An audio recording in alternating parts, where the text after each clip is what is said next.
happy to announce, right, that we are once again joined by rapper, LGBTQ advocate, entrepreneur, cast of the award-winning web reality series that is the Circle NYC, and former co-host of this podcast, Prince Derek Dahl. Hey. Here we go.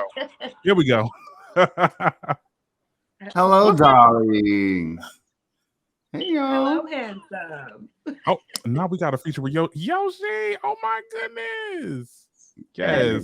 You know they hams, child. This light come on. They be ready to see what's going on. What's going on, child?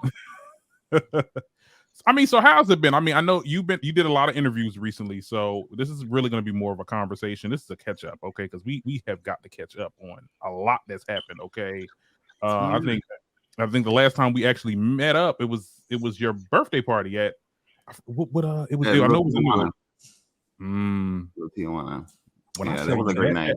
That was a scene. Mm-hmm. Okay. And you came in with the Lady Gaga. I was just like, what's going on? I was like, oh yes, I was here for it. I seen you there too, Alma. We met when we did the photo shoot for the podcast, the cover art, but like we met again. I came out like, yo, I ain't know. Yeah, mm-hmm. Yes. That was a fun night. I love that. It was.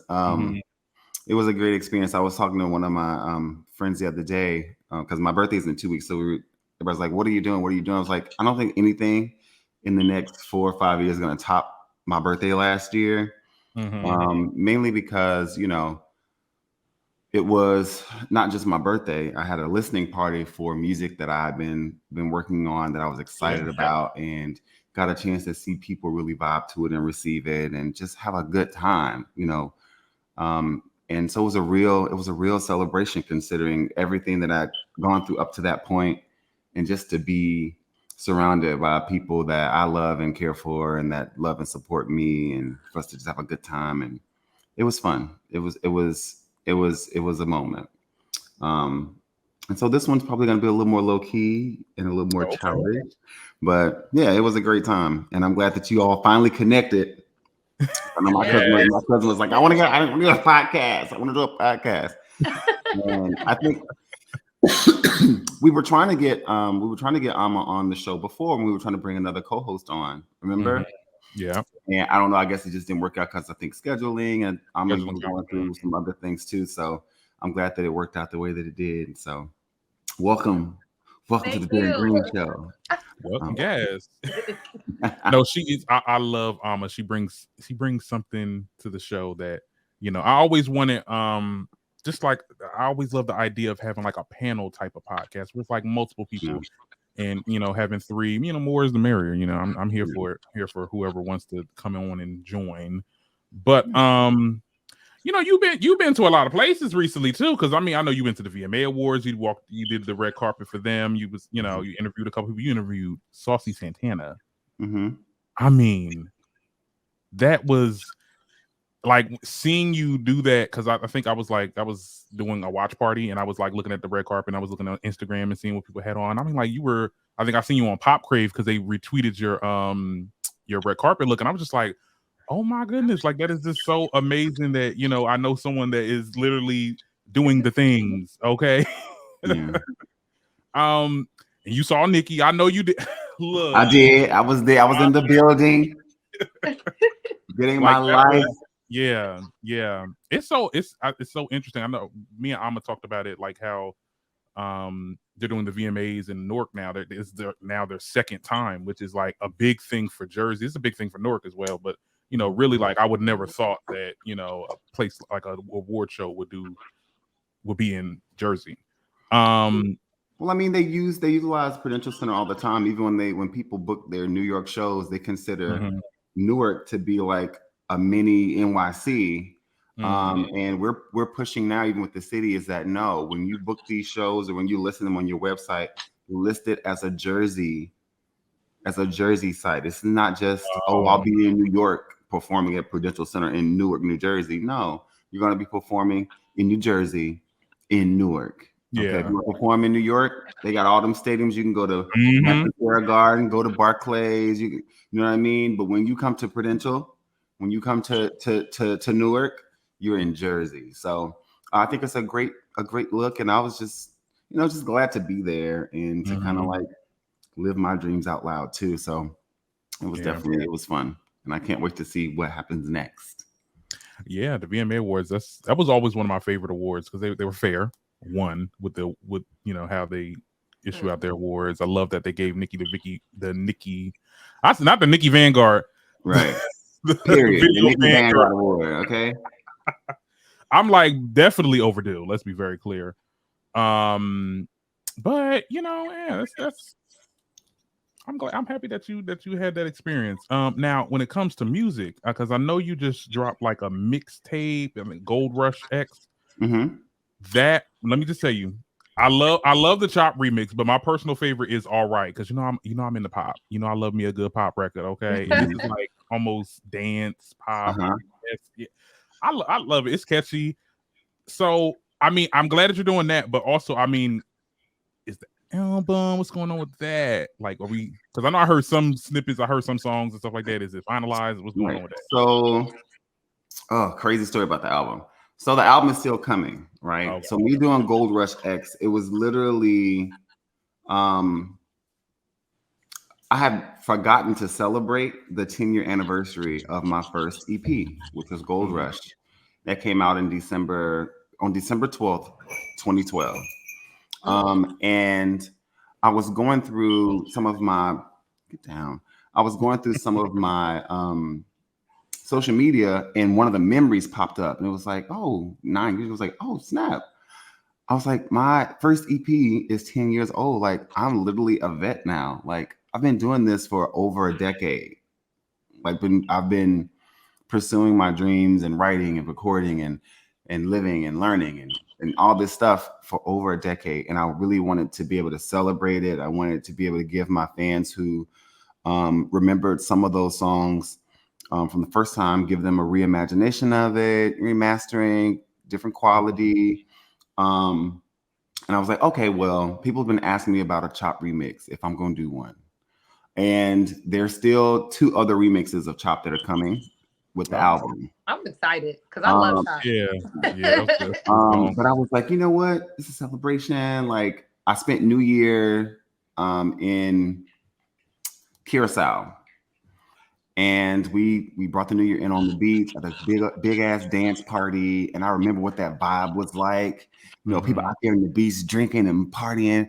And so when I thought about doing the remix for Chop, I produced that myself. I found my beat and I mixed it, engineered and stuff like that, because I was like, that's what I had in my head. And that's what I wanted to bring the energy for this year, is literally like just being, fully present and having a good time. That beat is such a dominating kind of beat, like it like it grabs you. So I was like, that's how I want to walk into rooms this year. That's what I want to feel. That's the vibe I want to give. And so I literally put that together in like maybe 2 weeks, like a week or 2 weeks. And I had beats from 8 years ago that I'd written to that I'd never recorded because it's like, oh, I had no money to go to studio time and all these things that happen in life, right? Now I'm in a place where I'm able to freely create. And so I was like, I don't have any excuses anymore. So let me just go ahead and record this. Let me see what it would sound like. And I did, and it came out really nice. And it was just an offering, just a layover until the album is ready. But the album is coming. I have three songs that I'm waiting to finish. I have one song that's out for a collaboration that I'm waiting to hear back on. Okay.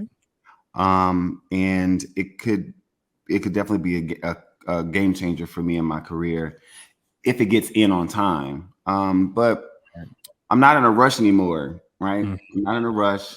The album is coming. Trophy season is coming. Okay. Trophy season is coming. You all will get Jumanji. You're gonna get Mirror. Okay.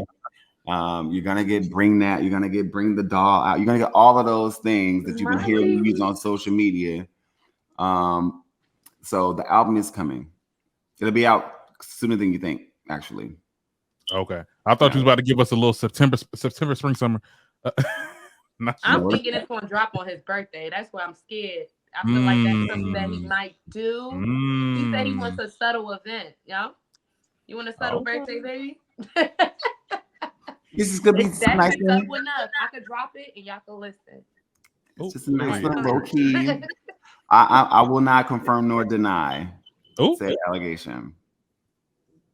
I won't confirm or deny. Look at Alma getting the trying to get but I'll just say that I'm just gonna say that it's coming. When the thing drop, just make sure that the thing.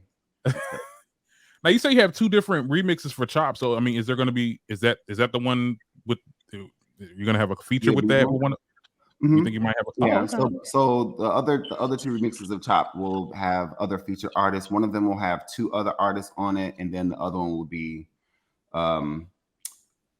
I'll just say this. So one of them is going to be a Jersey club mix. And I'm going to I'll have a Jersey artist on that one. So yeah, it's going to be, I didn't think that Chop was going to be that girl like that, but what? When you played that song, when we was in like, I think my school studio, and I heard it for the first time before you even dropped it. Like I was like, this is catchy. The lyrics, like the way that you're rapping on here, I was like, this, you ate. Okay, people are gonna like this. People are gonna flock to this. And when you dropped it, and it got the reception that it got, like, I was like, Chop did this big one. Yeah, and I was surprised. Like, damn, I really was just talking shit. I was just popping my shit. But all right. We like that. That's how it works. That's how it work out, child. You talk your shit, and then it gets what it gets the reception that it gets. So yeah, let me see if there's anything. So another topic. You being on the Circle NYC. Okay, I definitely watched you a lot in the first season. I wish you would have been on there a little bit more, but I think really? I don't think I've seen you. I'm not trying to say that they didn't give you enough screen time or anything like that, but like, I don't know. I mean, I felt like I didn't see you a lot. Oh, I mean, I've seen you in every episode, but it wasn't like I was in every episode, and of all the other cast members, I had the most scenes. I had the most individual scenes. Okay. Which is why I was a lead. So I think that because of how many people we were working with last time, it was kind of hard for them to kind of like put the stories together. And because I was open and willing to tape, there was only 2 things that I missed.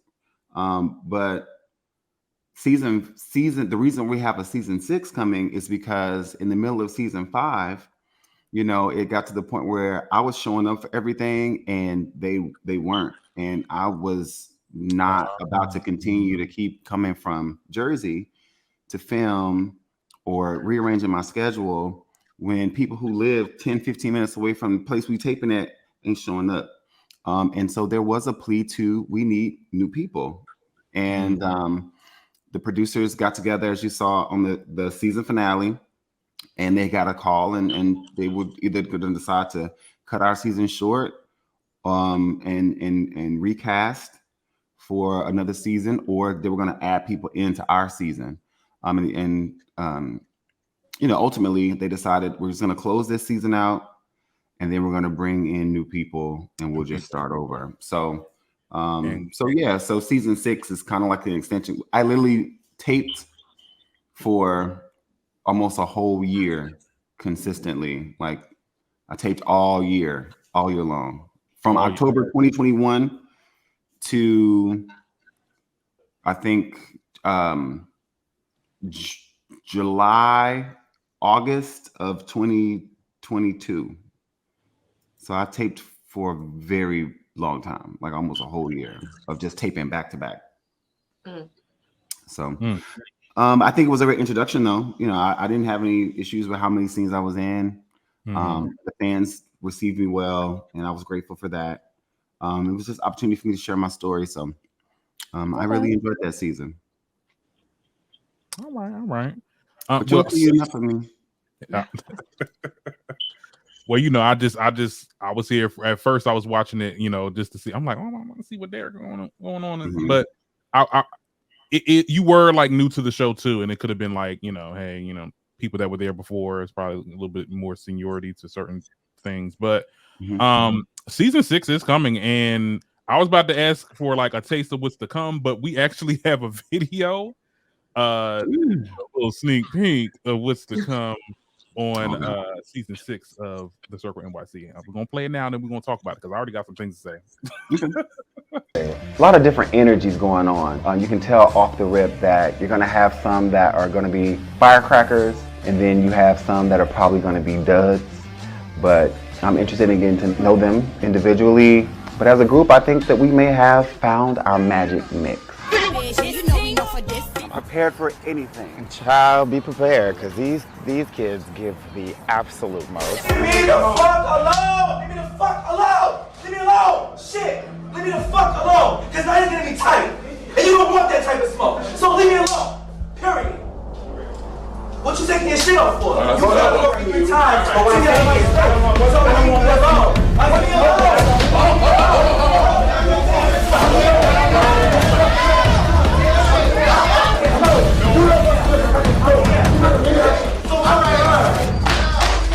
Spoke in the conversation, grown ass man. So if you don't want nothing to do Grown with ass it, man, then I'll back beat the fuck your up. ass. You're Don't not gonna play who with me. ass are you beating? Who ass are you Don't beating? play with me.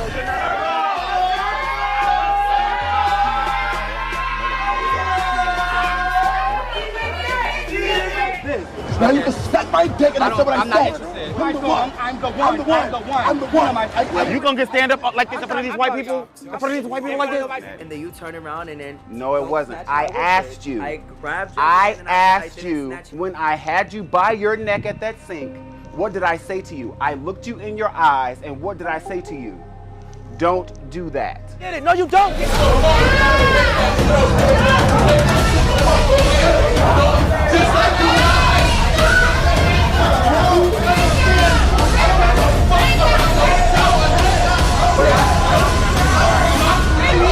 You got the game fucked up. How? Okay, so First off, my first question is, where were your clothes? Yeah, so after looking at that, I was like, damn, that does look crazy. Like, why am I'm literally sitting here arguing with this boy in a cowboy hat and a thong. So that night, there was an event that we had. It was the P Valley party, and you'll get a chance to see the episode. And you probably, if you see the super trailer on YouTube, you can see some other clips from the party. So you'll see everybody else had on their sexy stuff too. It's just that I hadn't changed out of my stuff yet. When that happened, right? I hadn't changed back into my regular clothes. But yeah, it was a themed party, and so that's why I was dressed like a. I was wondering. I'm like, what's going on here? Well, I was like, I thought it was like a photo shoot or something that you went. I was like, girl, what's going on? And I see at first when I seen it, I didn't think that he was arguing at you. I thought the way you looked in that moment for a second, I was like, oh, maybe you're trying to be like the peacekeeper or something like that. And he's arguing with somebody else. I'm like, oh, he's talking to you like that? Because when you took off the necklace, I'm like, oh, are we doing this? Are we? Right. I mean, once somebody tells you that you don't want the smoke, to me, that's where I'm from. Like, you can't talk to me like that. Like, that's a threat to me. Like, what are you talking about? So if you listen to it, I kept asking, like, what do you mean I don't want the smoke? What smoke don't I want? Like, what are you talking about? And I think that, as you watch the season, you'll get a chance to see why things escalated the way that they did. There was a situation that happened off camera that was brought on camera that got absolutely exacerbated. Okay. And I think I had enough. So but I mean, you have to watch it and see how it plays out. Right. I think that it does for a lot of the fans who were introduced to me on season 5. Like, y'all know I'm a peacekeeper. Like, I'm about my business. I'm about my money. I'm about my brand. I want everybody to have a good time.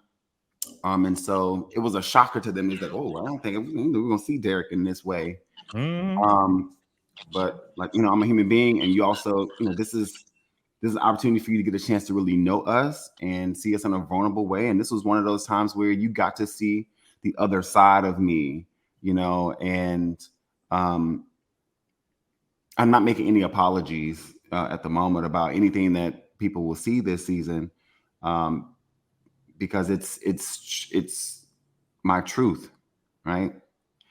I am going to, if I'm going to do reality TV, I feel like I'm obligated to really show up as myself. And, you know, I have the range. Okay.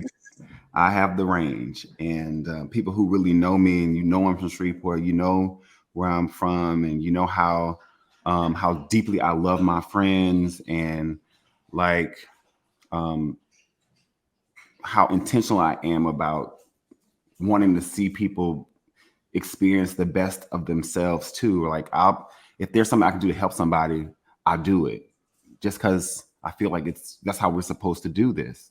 That's how everybody's supposed to do this life thing that we're doing.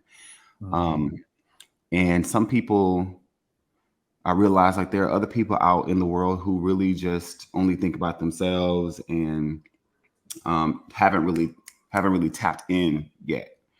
And so it was hard to navigate, especially with so many people. This is the largest cast in LGBT reality history. I think there's like 14 or 15 of us on the cast for season 6. And so the environment was created to where there was opportunity for drama everywhere. And my thing is like, and y'all know me, let me stay out the way, child, because where the food and where's the bag? Okay. Y'all know why I came here. Where is the food? Okay. And are we talking about how to make more money? Yeah. But with reality TV, it's always the person people try to attack the person that is like the most like bipartisan in the fact that, you know, they're not trying to start anything, but, you know, people that get on, they're trying to get some type of name for themselves and want to get some type of optics. Okay. Clout. That's I don't know. And yeah, they want to pick at the person that they think that, okay, they're neutral, they're not gonna do too much. That's a mistake. And you think you thought wrong. You thought wrong, okay. You thought that. Wasn't thinking. Yeah. Very interesting. I think I love the cast. We're gonna be watching. Good. Okay. For sure. And we gonna see what it gives with that. Okay. And I know we're getting close to. I mean, are we getting close to Pride? I mean, it's starting to get a little warmer. I know you do a lot of the North Pride. Is there anything in store? Is anything? Have you been in any meetings or anything? I actually have a brunch meeting tomorrow. We're about to set up our outline so that we can start, you know, getting ready for Pride in Newark and Pride season in general. This year is a little different. Yeah. Because there's so much happening in our country right now. And there are like 4 or 5 states that have literally trying to pass trans laws and trying to literally revoke LGBTQ rights in some of these states. And we're so privileged that we live in New Jersey, where Governor Murphy has codified a lot of protections that will secure, you know, LGBTQ youth housing, trans health issues and insurance, protecting us when it comes to employment, gay marriage, things like that. So I really wanted to make sure that this Pride is gonna have a little different feel to it. But because the past couple of years, like, my team has been able to do an amazing job. We kind of have our blueprint already. So now it's just about plug and play and executing. And, you know, last year after that, I got invited to the governor's mansion and got a chance to network with people who really want to see Newark become an example for how we are, you know, moving policies forward to protect our trans youth, to protect our LGBTQ seniors, and like really making pointed efforts to make this place an equitable place for all citizens. I was at the White House last month for a Black History LGBTQ briefing, And it's funny because 10 minutes after that trailer dropped on Wednesday, I got an email inviting me back to the White House. So I'll be at the White House on Wednesday for another briefing specifically about New Jersey and what we're doing here to push policies forward, and also to advocate for the Equality Act that we're trying to get Congress to pass expeditiously, because without those federal protections, these states are literally rolling back the hands of time and putting a lot of lives in danger. If you have a child whose parents have agreed to assist them in as far as their transition, not about surgical reassignment, but just making sure that they're on their hormone treatments and they have access to their psychotherapist, working with them on their social transition, and then the state comes in and it becomes a law where it says, oh, well, you have to stop that. Stopping them mid-transition can cause more harm, right? It also takes away parents' rights to raise their children and to do what they think is best for their kids. It ostracizes an entire demographic of America. And so,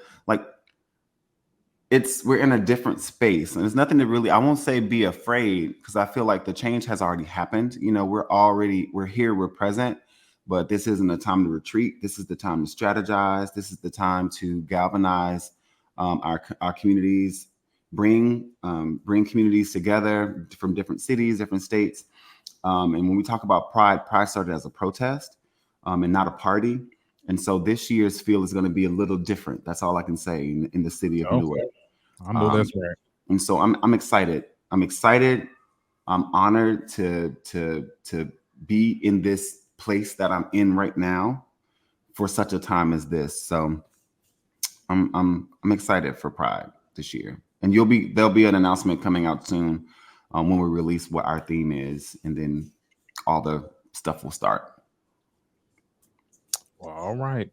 And Alma's on that team too, so she's just sitting there. Alma has been my vending chair for the last 2 years. Yeah, she worked with vendor relations for the last 2 years, and last year she did an amazing. Alma was going through it, but she literally worked her ass off from the hospital bed with a laptop. She still managed to get things things done. I had my best friend go grab my laptop. I'm like, go get that laptop, house keys and everything. Get the laptop from me. Get the charger. Have everything. But it's people. This crazy. What's funny to me is every year I'm kind of like, oh God, we got to do this again. But people now, the same people who told me that they didn't even know there was a Pride in Newark, 4 years ago. This is our 18th year. There are people who live here who didn't even know we had it, and now they're asking like, so we still having Pride? I haven't seen anything. Like, do you need some money? Do you need some blah blah blah? So I'm like, I'm glad we've been able to energize our city. Honestly, when he asked me and was like, you want to be the vendor chair, I was like, they really do this down here? And things, I grew up downtown Newark, so I'm like, really? This happens down here? We go all the way to the city and we got something happening there. I didn't know. I'm not even gonna hold you. I didn't. Yeah. The last two Prides, well, the last one I couldn't attend, but from what I saw were successful, and it was definitely events where it opened their eyes to see, what was going on, because they threw on a lit event with lit people, of course. And the thing is, they make it like a week-long event. It's just not one day. You know what I mean? It's not one day. It's something to do every single day, which I think was exciting for me too, because it's like, okay, we all have jobs. I mean, where we grew up, where we're living right now. I mean, I'm not in my mansion yet. We're gonna speak that into existence, but it's coming. It's coming. It's coming. God got it. But we have to work in order to maintain, in order to fund our dreams. We have to work. So being that, it is a week-long event, and if I can't make it this day, I can definitely go to the event this day. It was awesome. It was a privilege to put my city on. I love it. Anything that has to do with putting my city on is amazing for me. Yeah.